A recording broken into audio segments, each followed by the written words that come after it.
Live better and longer with the Fitzness Show, hosted by fitness expert, author, and TV personality Fitz Kohler. She'll tell you why diets are dumb, supplements are snake oil, and the truth about how you can earn a lean, hard, pain-free, and athletic body. Now for our favorite bossy blonde, Fitz Kohler. Well, hi, team. I am Fitz Kohler, your very bossy fitness pro from fitzness.com, and welcome to the Fitzness Show. Today, I have a smarty pants guest who has accomplished so much in the athletic apparel industry. That's right. It's Jonathan Owe, and he is the CEO and designer behind LEORÄVER. If you've been listening to the Fitzness Show, and I'm guessing you've been hearing some advertisements. That's for his brand. He makes multiple lines of athletic apparel for various sports, for the regular Joes and Janes like us who are just exercising, and then also compression apparel, which I particularly love. But I thought, you know what? I'm going to bring him on because he's got some smarts. He's got some things to offer. I can't imagine what it's like to start at the start of a fashion line, and why do you do that, right? And then grow it so it's one of the dominant apparel lines in an industry. So Jonathan breaks all that down. He gives us a wonderful background on how he started his apparel companies, what kind of success he had, what kind of failures he has, and he also shares some golden nuggets. So in previous episodes of the Fitzness Show, I've asked some special guests who I admire and respect, hey, can you just come and share 10 things you want my audience to know? And Jonathan was a little more specific. He said, yes, but I'm only going to give you 3. And those 3 things come armed with some really quality storytelling. So expect this. The first 15, 20 minutes of the show, we are going to talk about the art of building a fashion business and how and why he chose different shapes and fabrics, which is pretty enlightening. And then we go into those things you should know. And I don't know, I think I'm better for it, and I'll be a better businesswoman for it, and I bet you will too. So tune in to Mr. Jonathan Owe, LEORÄVER. Thank you for coming on my show. Oh, my pleasure. I always look forward to doing these things. Yeah, I thought he's got something to say. I mean, you've been in so many different industries and have had so much success that I thought, all right, he's got some golden nuggets, and we love the golden nuggets around here. So before we go there, do a little bit of bragging, because I think you could do a much better job of telling us about your businesses and your work-life experience and anything else you'd like to share, rather than me trying to get it right. Well, actually, I think as we go through, I know you asked me for 10 golden nuggets. Yeah, 10 things you want people to know. Yeah, I really only have 3. Okay. But as we go into those 3 things, I think it'll tell people everything sort of going into my background, because it's kind of what I built my life on. But just for those of you who don't know me, my name's Jonathan Owe. I'm the designer and CEO of LEORÄVER, which is a compression wear and activewear company. All of our products are made in Huntington Beach, California. Behind the wall that you see me, we do all of our manufacturing. So we are one of the very few American-made clothing brands, companies in the United States. And we only sell direct to consumer. So all of our customers have a direct relationship with us, which is kind of cool, because I kind of see all the messages and the mail and everything that comes in from our fans, and which makes it as much my hobby as my business. So that's a little bit who I am. And then we'll go a little bit more into the other stuff as we dive into these questions. Okay, so I also want to tell folks how we met, because I was announcing or hosting the APP pickleball tournament in, I believe, Sacramento last year. And I was given, when I arrived, they said, here's a list of our vendors and our sponsors. Read them. And so, you're LEORÄVER. Doesn't necessarily look like LEORÄVER to us regular English Americans. You don't look at that and get it. I was thinking, is that LEORÄVER? That can't be right. Yeah. So I thought, well, I'll go ask how to pronounce this company's name right. And I think the blurb was something pretty basic, like come get clothing at whatever this word was, right? So I stopped by and I just said, how do I pronounce your company? And you told me, and then you said, thank you very much for asking. And I thought, oh, sure. And I was kind of in a rush and I went back and I made some announcements reading their script. And then later in the day, I went back and I started looking and I said, oh my gosh, is this compression gear? And you said, yes. And then it just lit up. I finally understood what you were. The blurb did not describe your compression apparel at all. And it was so nice to get to know you and explore your products. And everything is so beautiful and so well made. And you sent me home with a pair of your pants. And I wore them the next day and fell in love. So, yeah, thank you for coming into my world. Yeah, so actually the event that we met at was in Miami. Okay, okay. It was Miami, and if you remember, like, it was raining like crazy, like, the hotels were flooding, and, I mean, That's it right. was really, really yeah, it was a crazy, crazy few days there. And, yeah, we met at that event and going to the point that you made where you weren't really sure what we were, and that was something that I struggled with from when I first created the brand because going back in time, my background was in the women's compression wear industry back in the '90s, but then I got involved in a big project for the Los Angeles Lakers. So I did an amazing amount of custom compression pieces for NBA teams, the biggest one being the Lakers, because we did like $80,000 of tights with them in 2016, but we couldn't get our logo on the product because of the NBA licensing deals with Nike and Adidas and all these other big guys. So we decided to move away from that space and focus on a different area where we could actually get our logo on product on athletes. So we went into tennis and then into pickleball. But I always struggle with this thing from the very beginning. People didn't understand what we did because we have our compression wear, which is our marquee product, but then we also have our active wear, and our active wear is something that was really close to my heart. I made it because, like, for example, like the shirt that I'm wearing underneath, it's a very simple cotton t-shirt that I made for myself. But like, in our showroom, we've got like these beautiful active wear suits and pants and shirts and things like that. And of course, all the compression wear that you see behind me. So I struggle with people understanding who we were and what we did. And then in the pickleball side, you see guys like Jay and Andre. They got these real loud jerseys that I designed and we make here.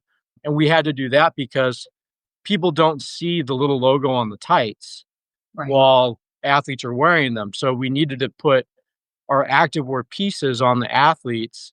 But hence, people don't really know, they think we're a clothing company. Yes, we are. But our number one product, which is this life enhancing compression wear, that's really our number one product. Okay. Okay. And I like the way you use life enhancing. It's smart. It's smart. Well, And thank you, but it's true. it is true. Yeah, that's right.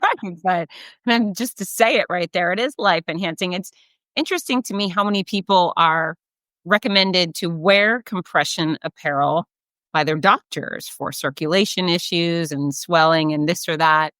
And it's often an extra piece. And what I love about your compression apparel, it's the piece. You don't have to wear a second pair of pants or a second pair of socks. You just have the compression tights on and your whole leg gets it without another layer. It's really good stuff.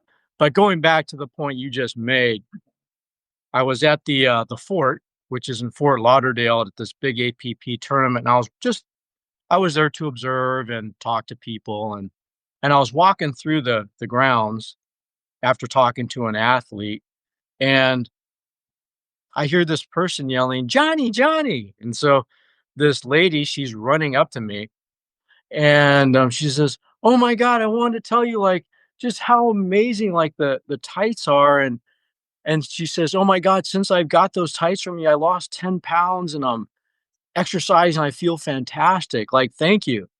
And this is a woman that bought the tights from us in Miami Okay. that same weekend that I met you.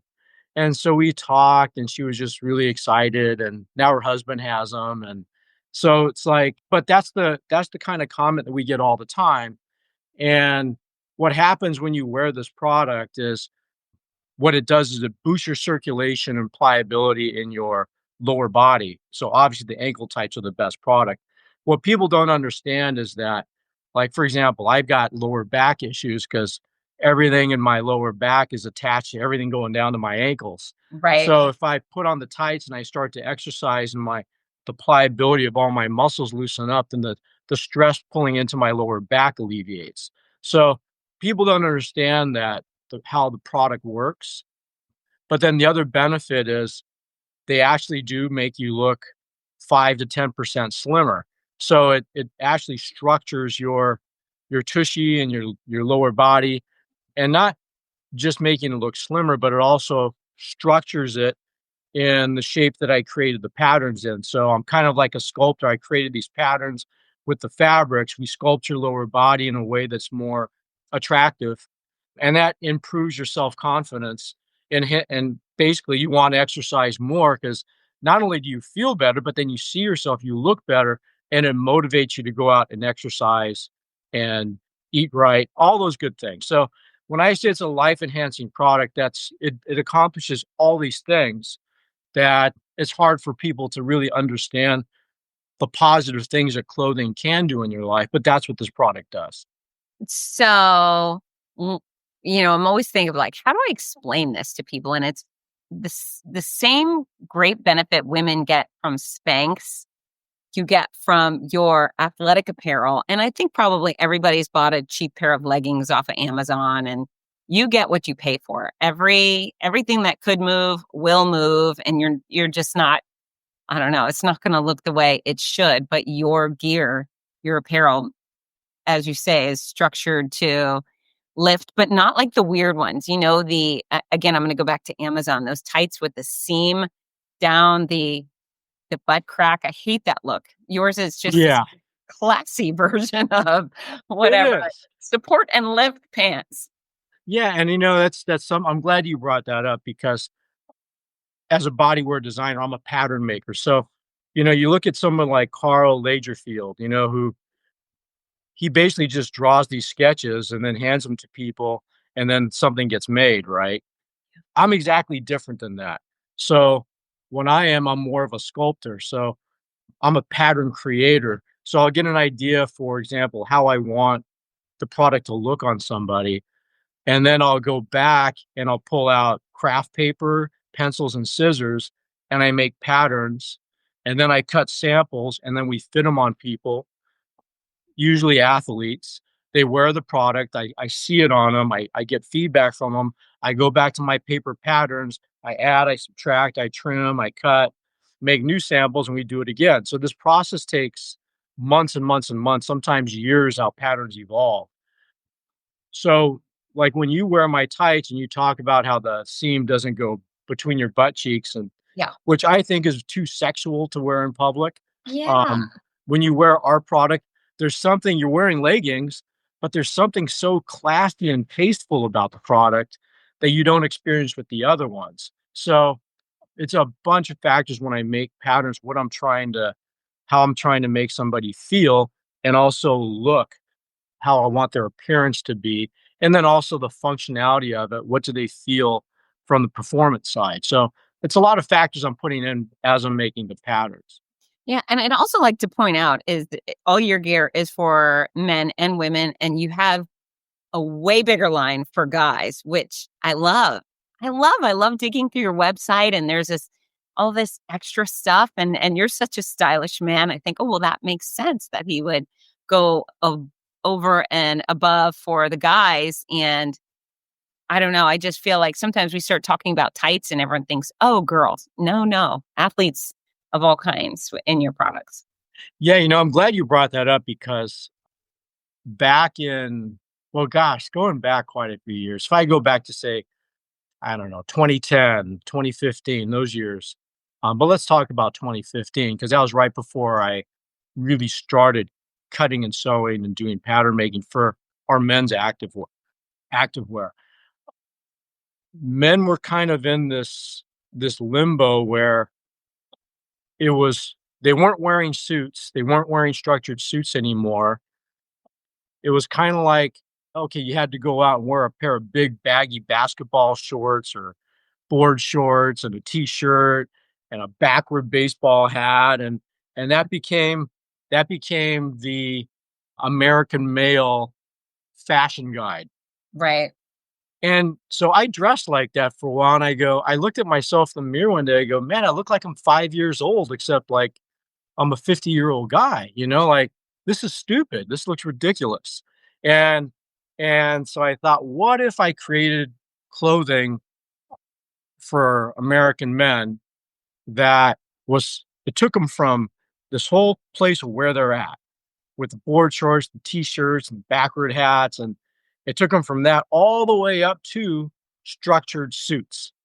That whole space, what would that be like?" And I started just kind of thinking about what kind of shapes and structures would make men look more attractive and make them feel more self-confident. Such as. And yeah, and so I settled in on this activewear stance built upon European kind of style. And that became the launch of our LEORÄVER men's activewear. So if you look at any of our activewear pants, like the Roma pant or the even our American cotton sweat pant, it's a very tapered European look, but it's built out of fabrics that you could wear every day, you could wear going out, or you could wear them to the gym, you could wear them for everything. If you look at my Roma suit, it's something that you could literally put on and then you could sprint, like, as fast as you can for 100 miles and be totally comfortable. So it's a sort of a revolutionary product, but again, because I've had people that have wanted to sell it in stores and stuff, but I just always never went that direction. We only sell it direct to consumer. So when you are building to make men look great, what are those pieces? Are you trying to make their shoulders bigger or their waist smaller? Or how are you what are you trying to accomplish there? There's psychological things. Like, let's say that I take the back of the shirt that you're wearing, or it could be for a guy. Let's talk about the average guy. If I go up to him and I pull on the back of his shirt and create tightness around the chest, it creates the psychological feeling that they're more muscular up top, right? Okay. There's If I create a tapering effect where they look more sort of V-shaped from the shoulders down through the torso, it's going to make them again feel more masculine and attractive. So using those basic things and also going to the pants as well. If I taper a pant, if I create a really wide leg at the bottom, it makes your legs look sort of short, wide, and makes you look stumpy. But if I taper the leg at the bottom and close it at the ankle, then it elongates you and makes you look more tapered and gives you that sort of triangular look. Now, these are things that for women, like, oh, I get it. But for guys, we were discouraged from thinking about those things. For guys, it was a negative thing to think about how you look or how you want to feel, right? It's so unmasculine to think about that. But to be honest with you, if you look like it, because I started pouring through photos from like the 1920s, the 1940s. I was going back and watching old movies to come up with all the ideas that I wanted to build into my line. There's an old movie From Here to Eternity, famous movie in black and white, right? And I watched that movie like 5 times and stopped it at certain points to look at the things that, like Burt Reynolds military coats and things like that. And actually that whole look of that jacket is in one of my jackets. It's Wow. the Roma GT. And that's Okay. built upon this jacket that Burt Reynolds wore in that movie. I just love learning about this. And I feel like poor men. Oh, I'm sure someone out there is rolling their eyes, but 50% of my audience is male and they care about themselves. They work so hard. These are guys that are trying to qualify for Boston or win a pickleball tournament or lose 50 pounds. They're really good humans trying to do better. And to be able to have nice clothes that make them feel good and look their best. The world seems to cater to women when it comes to fashion. And I think it's so meaningful that you put so much thought into helping the guys look and feel their best too. I love men. Yay, men. Yeah, they needed some help. We're here, whether they choose to come to us or not. But a lot of people are totally unaware of us. But for all you guys out there, you should think about how you look and how you feel. And we're only given so many years to live, and how you choose to present yourself on a daily basis. I give you a way to do that in something that feels very casual, but looks very fancy. So if you put on some of our pieces, people will go, "Gosh, why are you dressed up so nice?" Right? But Yeah. really, you're just wearing one of my activewear warm-up suits, but it just looks very formal and very nice. So it's just a choice of which direction you choose to go. Yeah, and I'd say with a wonderful culture of people who are exercising and being active all the time, it's the pants, the running pants. Are they for running or running errands? Well, there are a lot of people running errands in their exercise clothes. So your choice is to invest and get some things that look great, feel great. So when you go to Starbucks or the grocery store, you still have some self-confidence and, can stand up tall, or frumpy dumpy.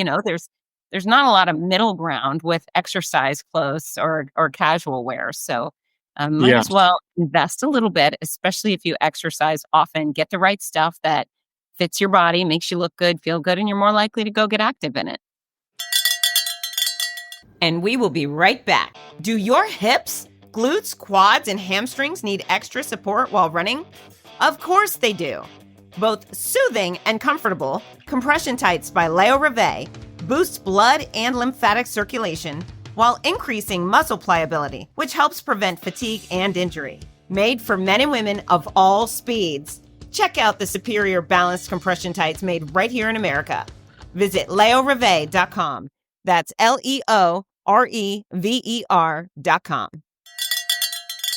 We're back. that's right. And just to pull in a little bit of technical stuff, because I'm a fabric geek, obviously. Like, I studied and I know tremendous amount about fabrics. So like our Le Mans pant, our Roma pant is basically the same pant. I've already talked about how the patterns are tapered and how they fit. There's a couple other things about that though. The fabric that I chose for that I developed for that, it's a micromodal spandex. So what this fabric does is it feels like very rich, smooth, silky Egyptian cotton, but unlike cotton, it doesn't hold all the moisture. So it breathes. So like you can in Florida, if you're in Florida, you could be in Florida in Miami and you can wear like these white versions of these pants that I've worn them in Miami. They look great, very Miami-esque, Yeah. and they look like they'd be very, very warm. They look like white slacks, but they're very breathable and super comfy. And also because micromodal comes this from the cellulose of a beech tree, it's a man-made natural fiber as opposed to petroleum. So like anything from polyester or nylon, because it comes from petroleum, depending on how that was made, some of it has kind of an odor to it. But micromodal has no odor. So like I'm embarrassed to tell you, but I'll wear the same pants like 3 or 4 days and hang them up and they look totally fresh and they don't smell or they don't stain. They look like amazing. It's because of the fabric. So it's a matter of combining the right materials with the right patterns to get like these really unique, nice piece of clothing that we have. So I'm just imagining all my guy listeners nodding their head, being like, "Yeah, dude, I wear the same pants every day for until they walk away on I their." do it too, but with ours, like it works. And is all of your apparel wash and wear? Can we throw it in the washing machine and the dryer? And Yes, it's all you wash them in cold water and you hang dry it. That's it. Everything from our compression wear through all the pieces I described, you just wash them in cold water in the machine, hang dry them, you're good to go. Like okay, again, things have to be practical. So practicality is a huge thing. I can't stand it. Like, you'll buy a nice jacket or slacks or something that says dry clean only. And it's really, in my personal opinion, it's really not practical Right. um, to do that. So, So, FYI, my beautiful LEORÉVER gear has hit the washing machine on regular temperature and has gone through the dryer, and it's all just fine. So, yes. I'll do Yes. better. I'll do better, but it's still And I great. do that too. By the way. Okay. Yeah. That's But what happens is with the, like I'm wearing the American Cotton Collection pants right now, which I love. During the winter, I wear them every day. And then from about March, April, I switch over and wear the Le Mans pants all the time for like the next 8 months. But like these pants, they get washed, they go in the dryer. The only difference is they shrink a little bit. So, you control the shrinkage by putting it in the dryer or not putting it in the dryer. got it. Jonathan, you promised us 3 golden nuggets. Yes. Where do you wanna go with that? Okay, so my first golden nugget, and these 3 nuggets, they come from my own personal experience. I'm not suggesting that I'll say these things and some people will relate to it, and some people go, "No, that really doesn't work or apply to me." But these apply to my life, and I've heavily depended on them. Okay. So, my first key thought, number 1, is do it the hard way. Now, I'm the kind of guy, I'll go to the supermarket, and instead of looking for the closest spot to the door, I'm like parking way far away because I want to walk. So, starting from the simplest things, I do it the hard way, but going to a more life structured point, when I decided that I wanted to embed myself into the clothing industry, I was a vice president. I got hired by a company called Gilda Marks, which in the 80s and 90s was the world's biggest women's aerobics leotard company. So they hired me to go to Japan to start a division for them. So I packed up a suitcase of samples, went to Japan, and I just went door to door and started selling accounts, right? But the deeper I got into the business and and the more that I learned about compression wear, what I found was it became this thing that I really loved. It was about taking, you know, housewives and 30ish and 40ish year old women and putting them in these leotards that made them, going back to the point I made earlier, it made them look 5 to 10% slimmer, and they want to get in the gym and work out, and all the positive changes that came for that. It became this life enhancing kind of activity that I could just throw my whole self into, right? But the deeper I got into that, it wasn't just about understanding how to get people to wear it. It was understanding how clothing was made. And so I wasn't satisfied with just selling products. What I really wanted to get at was, how do you really make something great? How do you create a great garment? And the hard part is, Fitz, there's a lot of people that want to get into the clothing industry. They think, oh, I want to be like, I don't know, Chanel, or some whatever that might be. They see the guy or the gal getting the bouquet of flowers by the runway. They go, oh, I want to be that person. That's so cool. But that's not reality. The reality is the clothing industry is a hard, messy industry, meaning that to make clothing is a very detailed, hard process. And if you really want to understand and be great at it, you have to go all the way back to understanding how to make patterns, how to develop fabrics, how to do all those things. And no one's going to give you the opportunity to do it. The only way you're going to do it is by starting from scratch and learning from the very basic beginnings. So what I did was, after Gilda Marks, they sold the company in, it was like 1998. I had built up a successful business for them in Japan.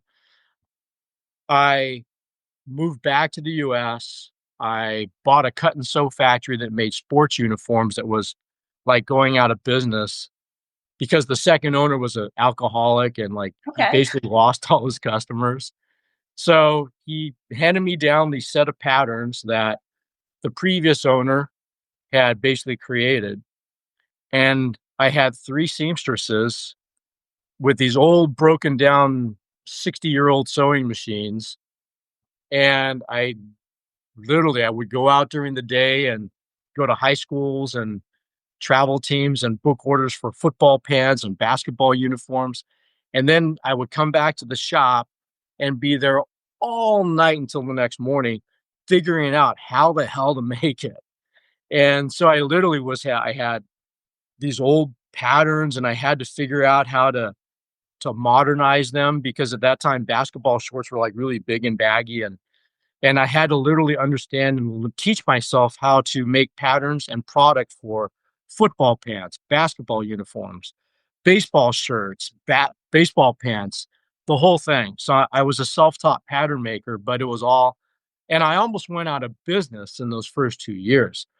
So let me interject there. I love that you said, yes, I can do it. And then you figured it out. And I'm of the same mentality too when it comes to work. People will ask me, can you do blank? And I say yes, almost every time, unless I really just don't want to do it. If it's something that looks halfway enticing to me, I go, yeah, of course I can do that. And then a lot of times I go, okay, now I got to figure out how to do that. So I love that you said yes first. Very, Yeah. So, that's kind of my one of my examples of about, by doing it the hard way. No one wants to do it the hard way. Like nobody does. They want to find the easiest way to do it. They want to find the easiest way to make money. And there's nothing wrong with that because, right. hey, if there's easy ways to make money, trust me, I'll do it too. And which has also led me to tremendous failure too. I'll get into that. But for me personally, doing it the hard way has always worked. Another example is, growing up, I'm Japanese American, so my parents were born here. My grandparents are all from Japan. So they went through the whole, World War II thing and the relocation camps and all that stuff. And then, growing up as a third generation Japanese American, there was sort of a big hole somewhere in the story that I heard from my parents. And like there were certain things that were missing that didn't really make sense. And like Japanese Americans were Buddhist or Japanese Buddhists, but the way that the whole religion was communicated to me, that there was something missing. So again, doing it the hard way. After I graduated college, I worked as a CPA for a couple of years, and I go, okay. After doing that and getting licensed, I go, okay. I want to take a couple of years to myself, and so I quit everything, got on a plane, and just lived in Kyoto. Got a part-time job. No, it's actually a full-time job at a university, but I basically lived there and worked there for 3 years and really just diving into my own religion and doing Zen meditation and going sort of through the spiritual journey on my own, going back and finding where my family was from for like where they've been living for the last 1,500 years, seeing where all my ancestors were buried, that whole thing, right? To kind of plug that hole in my past. But that whole experience really changed me forever in a positive way because I think for me to really move forward, I had to really understand who I was and why I was. And then I can move forward into everything else with my life. So again, doing it the hard way for me was the only way to do it. Yeah. And it's worked out, it seems. It does. I think that had I not gone through all that, I wouldn't be, of course, I wouldn't be the person that I am. And I really like who I am. There's days that life is good or bad or whatever. But, I really like who I am because I think that I work so hard to find it. And I'm just, it gives you a sense of comfort, right? So, question, do you ever think about something and think, oh, that's too hard? I can't do that. Does that ever cross your mind? Not with something that I really wanted to do. So, I think in life, there are certain things that you may think you want to do, But when you really, really think it through, maybe you don't want to do it. The things that I did and the way that I did it, it was something that I really, really wanted to do. And I knew that there was a chance I would not succeed, but that didn't really matter. It wasn't the thing about whether I was going to succeed or not. It was a thing of I need to go down this path. And wherever it leads, that's okay. Which goes to my next point. Okay. My next point is called leverage your failures. And we will be right back. Are you looking for the perfect gift for a loved one battling cancer? The Cancer Comeback Series by Fitz Kohler offers hope, inspiration, and practical guidance. With Your Healthy Cancer Comeback, My Noisy Cancer Comeback, and The Healthy Cancer Comeback Journal. These books are a lifeline for all patients and survivors. Right now, you can order autographed copies at a special discount. Show your support and help a loved one go from sick to strong. Visit fitzness.com today. That's FITZNESS.com. Fitzness.com. We're back. People talk about, oh, you have to embrace failure and you have to do all this stuff. But when I really look and think about that, like, no, that doesn't sound right. I thought about it this morning as we were getting ready. I woke up around 6 o'clock and I was jotting down these ideas. And I thought, the real thing, it's not about embracing failure. That didn't help me at all. What helps me on a daily basis is leveraging my failures, like every day. And I know the things are clicking. Oh yeah, that's right. It's about leveraging your failures. So, that's how we learn, right? The problem with a lot of people is you're so afraid to be wrong. You're so afraid to be wrong or have people think you're wrong. You're afraid to fail at certain things. And because you're afraid to fail, you never grow, right? But on the flip side, I don't really look at failure in that way at all. For me, it's like, I'm going to try something. If it works, that's great. I learned something.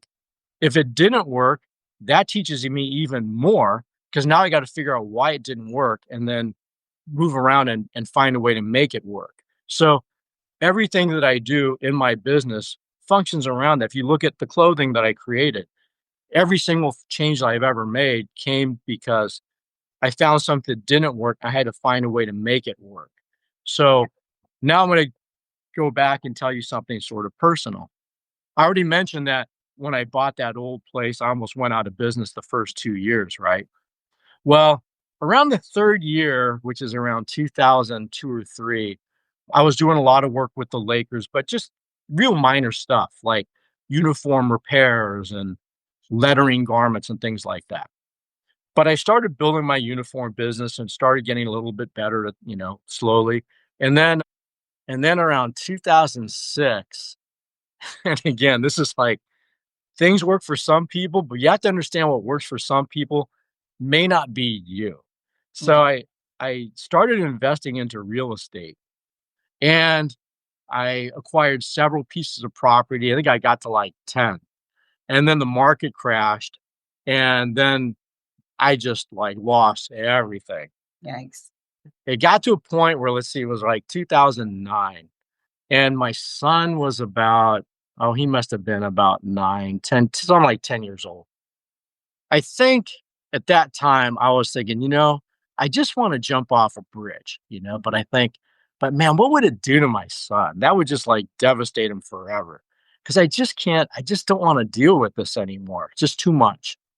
So eventually I went to a bankruptcy attorney, guy named Bruce.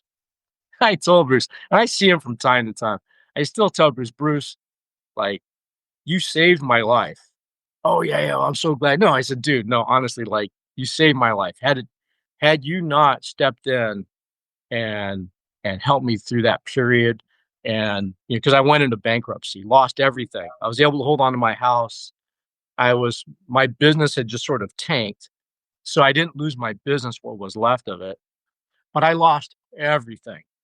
And while I was going through bankruptcy, losing everything, and I remember one night my son goes, Dad, someone's taking the car out of the driveway, right? Because the tow truck came up to take my car. And so I said, yeah, it's okay. Let it go. You sure? Yeah, okay, yeah. No, it's cool. I know they're coming. So yeah, that was gone, right? So I kind of hit rock bottom. But again, it's about this thing. How do you leverage your failure? How do you learn from your failure? Not about being bitter or being afraid, but how do I recreate myself and find a way to succeed? Right. So how did that whole experience fits? While while basically my whole world was burning down around me, I had this idea. There was a there was a coach that came into my office and said, Jonathan, you really need to get into making girls softball uniforms. I just said, Kevin, why would I do that? I know, like, you asked me to do it for, your 5 teams. I get that. And he said, well, because girls are being dressed up like boys and the girls don't want to play anymore. Softball is a dead sport. And parents don't even want to put their kids in the sport because they don't want to dress up their girls like boys. Wow. And I thought, wow, okay, that's interesting. So I thought about it and thought about it. And then while my world was burning down around me in 2009, there was a there was an article that I read, and there's a famous high school out here, and it's a Catholic school. They produce tons of collegiate athletes, professional athletes. And there was a girl that went to the school there. She was from Huntington Beach, where I live. And she was a senior, had a full ride scholarship to go to UCLA. She was like one of the best players in the country. She goes to practice one day in May. She comes home and she hung herself. I And I thought, man, you know, I wonder if I could have done something about that. I wonder if I created this product that would have made her feel better about herself. I wonder if that would have had any influence over how that thing turned out. Because there was a stigma about girls that played softball. There was a stigma, a very negative stigma. And so what I what I started to think about, and literally the week after I started making patterns. And what I thought about was, what if I create a softball pant that makes girls feel, for lack of a better, I'll be politically incorrect, but makes them feel sexy and attractive. yeah. What would that do for their self-image and their self-confidence, just like the business I used to be in with Gilda Marks? What would that be like? And I started making these patterns. And then I test fit them on some kids. My son had a girlfriend at the time. He was in the 10th grade by then. And no, he was in the 8th grade by then. And so she was like one of our first fit models. I Okay. still remember she was 5'4", 108 pounds. She was Okay. my small. And then I had another little girl come in, and she was like a youth medium, right? And when we did it, because we fit her the first time, I had to adjust the patterns, right? Fit her the second time, and she turns to her mother. She goes, she puts the pants on, she comes out, she's looking at herself in the mirror, and she says, Mommy, can I play softball this year? Oh, And she didn't even play softball. And I go, I got it. This is working. And so that became my softball line called the Glove, that literally changed. People tell me, I've had many people tell me, like, you changed the whole women's softball thing. Like, if you had not come in and done what you did, it was a dead sport. And so, yeah, you'll see products out there that they've copied mine from the biggest, like, everybody copies what we do, but I take it as a huge compliment. But yeah, that was a situation. Then from that experience, like, the Glove just sort of took off. And like from 2010, I came out of bankruptcy and the Glove just took off. And then that became my way back. and do you still make softball uniforms? 100%. Okay. 100%. Like, you'll see, like, you know me from my LEORÉVER business, but I've got a whole nother other life, my secret life, that, softball coaches and softball organizations and all these other people that know me from a different life. So I've What is got these two lives. what is that line called? It's called The Glove. Mhm. THEGLUV. GLUV. Okay, well, GLUV, The Glove. you know what? As you were talking about that, I was thinking in my mind, well, I wanted to be a artistic roller skater because I wanted to wear the outfit. Yeah, there you Yeah, go. I just wanna wear that leotard with the skirt, so I'm gonna go do that thing. So, it certainly does entice people. I love that story. I'm so sorry for the girl who committed suicide, but she inspired something greatness. She Something. really did. She really Yeah. did. And, I think if she would have been, and because it's funny because I meet kids that have worn our uniforms, and now some of these kids are having their own kids. But just to hear just how much the product meant to them and how life changing it was, like it's it's really special to me. Well, So I without going too far off the path, that anything we can do to get kids in sports, we should do. You look at all of the school shooters since 70 something, it's like less than 5% of them were involved in sports. 95+% of them were not, meaning they did not know how to win with grace or lose with grace. They didn't have those leadership skills or following skills, all the things that allow them to manage their emotions and vent toxic energy through hitting a ball or running real fast. And so I love your intention to help change their little lives through sport because it really does work. yeah, and and because you're the center of this running community that you've nurtured. You know, when I was a kid, like we just played 3 sports, like, there was a different season, and the Yeah. season you're playing football, this season was basketball, this season it was baseball, like, and we just kept changing season. Yeah. We played all 3 sports, right? And not that I was ever, like, super great at anything, but, just the whole idea of being on a team and, you know, that whole team experience and sports experience and winning and losing and having to work hard and exercising to get in shape and train, those are all such positive things that are kind of lost in a lot of ways in our culture, and now it's like, oh, we're not going to do sports unless I get NIL money, or like Right. there was Oh no my God. such thing when we were kids. Like, you did it because all your friends did it. That was That's the best way to do it. It uh-huh. was the best, it was the healthiest, the best way, where we grew up in an era where it was just we did these things and it was never about money. Yeah. It was just about being with your friends and hanging out, you Yeah. know? Yeah. Having fun. Those were the best. Yeah. And if you could get a free college education, well, that's as good as it got, right? That's as good as it got. That was as good as Mhm. But anyway, that goes to my next one, my third point, and this is something that I know that you and a lot of your listeners can identify with. It's understanding your body, or our body, understanding our body at this point in time. I'll actually add to that, understanding our body and our mind at this point in time.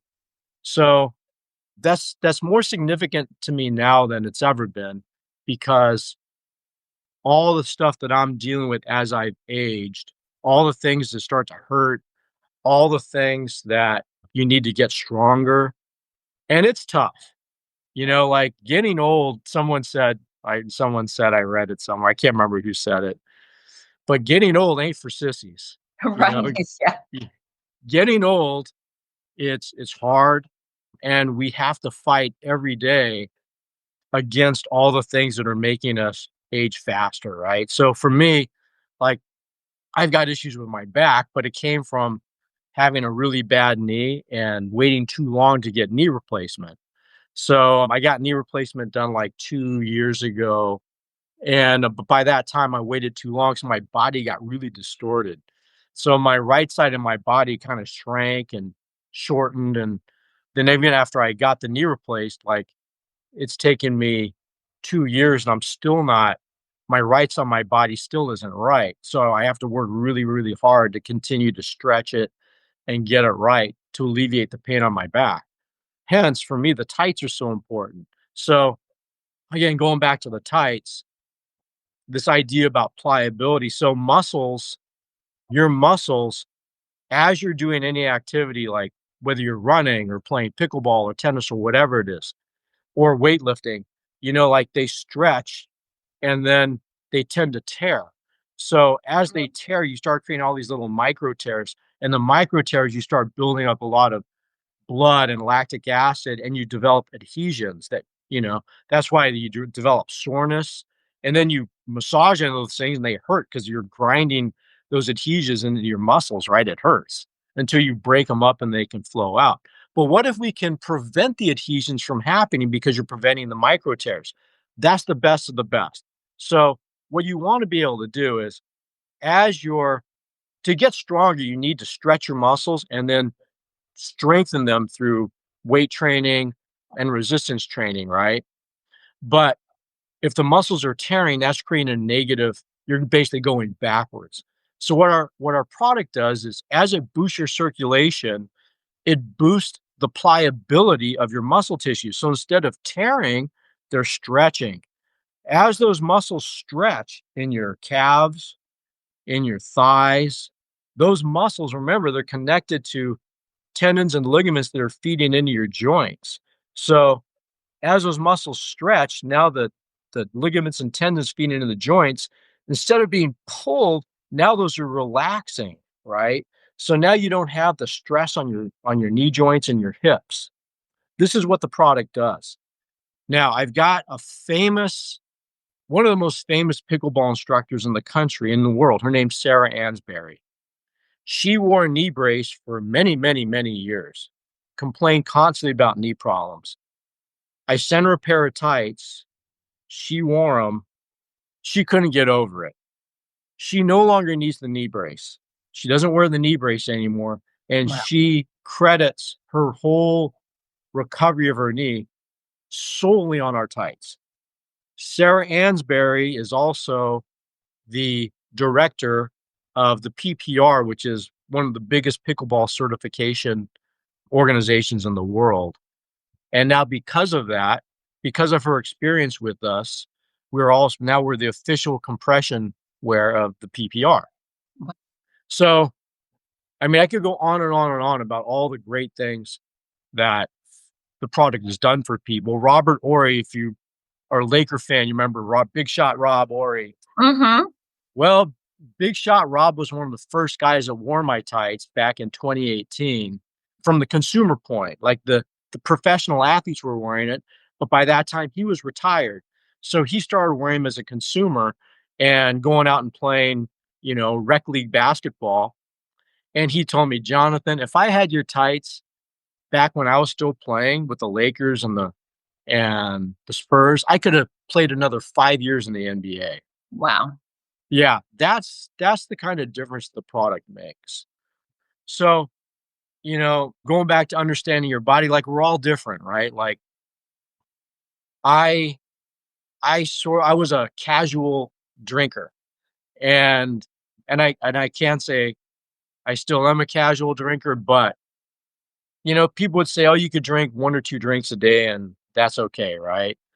But for me, as I got older, like it was working 10 years ago, but it wasn't working anymore. For some guys I know it still works, but I thought, for me, it's just not working anymore.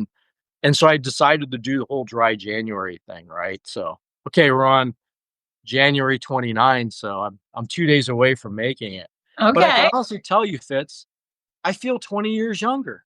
Yes. I can't get over it. Like I feel 20 years younger, and for other people, it doesn't make any difference. Like they could do it and they're fine with it. And hence you read articles. Oh, totally fine to drink 1 to 2 drinks a day, because the people that wrote the article, they're one of the people that can do it. But then there's guys like me, I can't get away with it. Not anymore. And so I have to accept that and go, I can give that up. I got to tell you, you're probably the 100th person who's told me exactly the same thing in the past 2 years. Just people saying, oh, I didn't even realize I was drinking too much. I thought it was only a drink or 2 a day. I thought it wasn't having an impact. And they go, I'm 15 pounds lighter. I'm sleeping great. I've got more energy than I ever had. And I don't know. I mean, I probably would have been better off too. In college, I could drink god awful amounts and function at a very high level. I would say I'm embarrassed to say, but I'm not. I was a Florida Gator and I was Irish and I did my part and I got it out of my system. But even if I had one beer tonight, it would make me so tired. And then I'd go to sleep and it would screw up my sleep. So you're Yeah. right. You kind of have to respond to the body you have when you have it. You can't be the person you were 20 years ago and hopefully not the person you are 20 years from now. That's listening to your body and responding to it. That's brilliant, Jonathan. Yeah, and again, everybody's different. This is Mhm. me. You're talking about your experience. Ours is similar, Yep. but honestly, I'm more excited about life than I was a month ago. I'm Oh, more excited about the future and I'm more excited about what I'm gonna do and how I'm gonna do it. And I'm excited to get into the gym today and get a workout in that I probably couldn't have done before because I would have been hungover from, a couple drinks the day before. yeah. So, and those are things, those are adjustments like, you know, obviously I'm talking about the alcohol side of it, but just all the exercises and all the training I have to do to try to get myself right again because I didn't take care of myself the previous 15 years, right? Yep. And now trying to make up for that time, you got to work 3 times harder. Yeah. Had I just not had I, taken better care of myself the previous 15 years. But knowing that where I'm at now, like this is how hard I have to work. And, you know, there's only one guy that's gonna get it done, right? That's me, that's you. It's up to Yeah. everybody to go do those things. Absolutely. Absolutely. Well, you are such a delight. And I remember when we connected, I guess in Miami, Yeah. not Sacramento. I was like, I really like him. He's fantastic. And what you've done with your businesses is so impressive. And to be a regular guy and figure out the fashion industry and become so dominant in several sports, and your clothes are not just functional, but they're high fashion too. It's just, I thought I've got to bring him on the show because my audience loves hearing about fitness and talking about sports, but they also just love learning from really wise individuals, and that's you. Yeah, possibly. But anyway, it's been really, really fun being on your show. You are a joy and inspiration to so many people. Thanks so much for letting me share this time with you. Well, of course, and I love the lessons. Do things the hard way and Leverage your failures leverage your failures. and understand your body and your mind at this point in time. Brilliant. Brilliant. So listen, you're not done yet. There's two things we round up every show with. And the first one is a communication tip.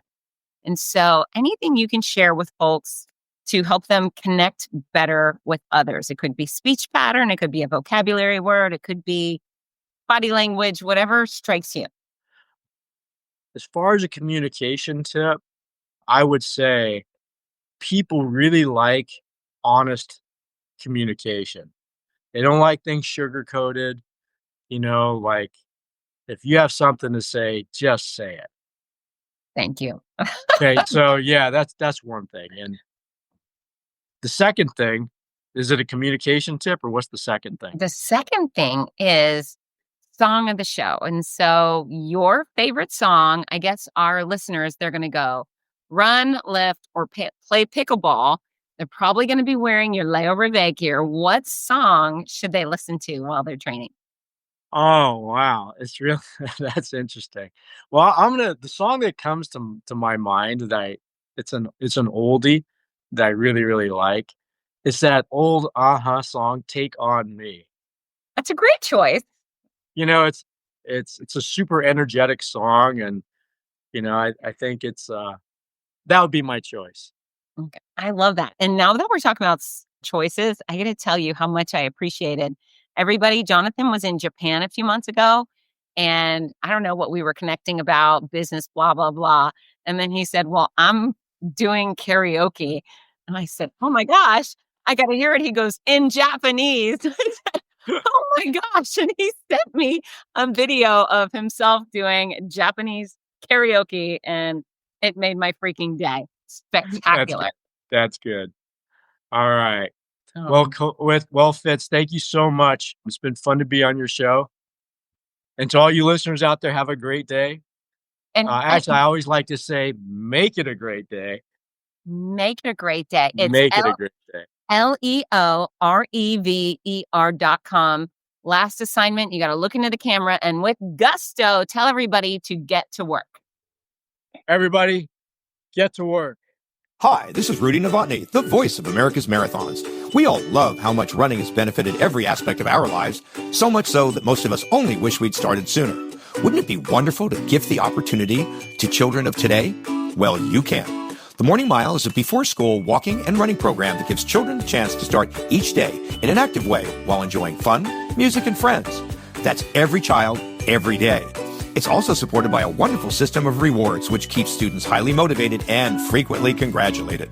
Created by our favorite fitness expert, Fitz Kohler, Morning Milers across the country have run over 2 million miles and are having greater success with academics, behavior, and sports because of it. The Morning Mile is free to the child, free to the school, and is inexpensively funded by businesses or generous individuals. Help more kids get moving in the morning by visiting morningmile.com. Champion the program at your favorite school or find out more about sponsorship opportunities. That's morningmile.com. Long may you run.